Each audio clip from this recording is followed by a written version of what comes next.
बार के सांसद और इस बार गाडरवाड़ा से विधायक बनकर आए और अब कैबिनेट में परिवहन और स्कूली शिक्षा मंत्री राव उदय प्रताप जी हमारे साथ हैं। भाई साहब, मंत्री बने हैं, पहली बार बने हैं, एक बड़ी जिम्मेदारी है। स्वाभाविक रूप से हम पार्टी में काम करने वाले लोग, जिम्मेदारियां छोटी बड़ी होती रहती हैं, लेकिन हम सबका संकल्प एक ही है, माननीय प्रधानमंत्री जी के नेतृत्व में यशस्वी भारत की, एक विकसित भारत की स्थापना हो। उसमें हमारी तरफ से जो हमारे पार्ट पे जिम्मेदारी दी गई है, इस प्रदेश को एक बेहतर प्रदेश बनाने में जो भूमिका हमारी होगी, उसको पूरी ईमानदारी और पूरी ताकत से निर्वहन करेंगे, जिससे प्रधानमंत्री जी का सपना जल्द साकार हो और हमारा राष्ट्र जो पूरी दुनिया में एक ताकतवर देश के रूप में उनके नेतृत्व में उभरा है, उसे और सामर्थ्यवान हम बना सकें। आपकी छवि स्वच्छ है, लेकिन डिपार्टमेंट ऐसा मिला है जहां सड़क से भ्रष्टाचार शुरू होता है, नहीं यातायात से ही भ्रष्टाचार शुरू होता है। कैसे संभालेंगे इन सारी चीज़ों?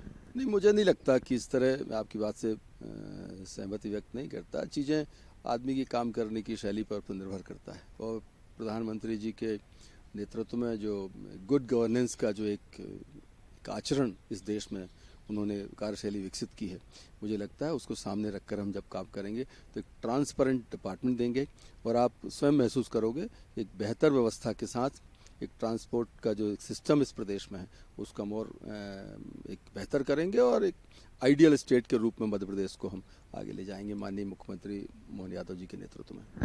आपको स्कूली शिक्षा भी दिया गया, तय बात है कि मध्य प्रदेश के बड़े विभागों में से एक माना जाता है। पुराने कार्यकाल में देखा जाए पुराने मंत्रियों को, तो एक ट्रांसफर एक बड़ा मुद्दा रहा है।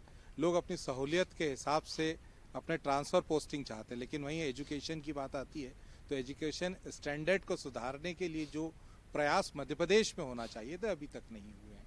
इसे बेहतर करने के लिए कोई आइडिया? स्वाभाविक रूप से नई शिक्षा नीति जो माननीय प्रधानमंत्री जी के नेतृत्व में इस देश में बनी है, उसके बेहतर क्रियान्वयन की आवश्यकता है। और मध्य प्रदेश वो पहला राज्य था उच्च शिक्षा में जिसने उस हमारी नई जो एक एजुकेशन पॉलिसी थी उसको अडॉप्ट किया। आज वर्तमान के हमारे मुख्यमंत्री जब उस समय उच्च शिक्षा मंत्री थे, तब वो देश के पहले ऐसे मंत्री थे जिनने अपने डिपार्टमेंट में उस स्कीम को, हमारी शिक्षा नीति को यहाँ पर लागू किया था। और मैं समझता हूँ इसे प्रायोरिटी फिक्स करने की आवश्यकता है। हमें बच्चों पर फोकस करना पड़ेगा। प्राइमरी एजुकेशन में जो बच्चे हैं, सर्वोच्च प्राथमिकता बच्चे होंगे। इंफ्रास्ट्रक्चर, बच्चे और शिक्षक, इन तीनों का जो एक सामंजस्य है या कहें हम समन्वय है, उससे बेहतर परिणाम ला सकते हैं। अकेला इंफ्रास्ट्रक्चर होगा, फैकल्टी अच्छी नहीं होगी, तब भी काम नहीं होगा। बच्चे हैं, इंफ्रास्ट्रक्चर नहीं है, तब भी काम नहीं होगा।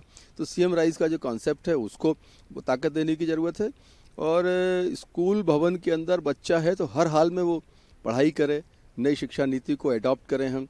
और जो प्रधानमंत्री जी का सपना है कि शिक्षा ज्ञानवर्धक हो, रोजगार मूलक हो, उस पर आगे बढ़ने की ज़रूरत है, और उसको ही फोकस करके हम काम करेंगे।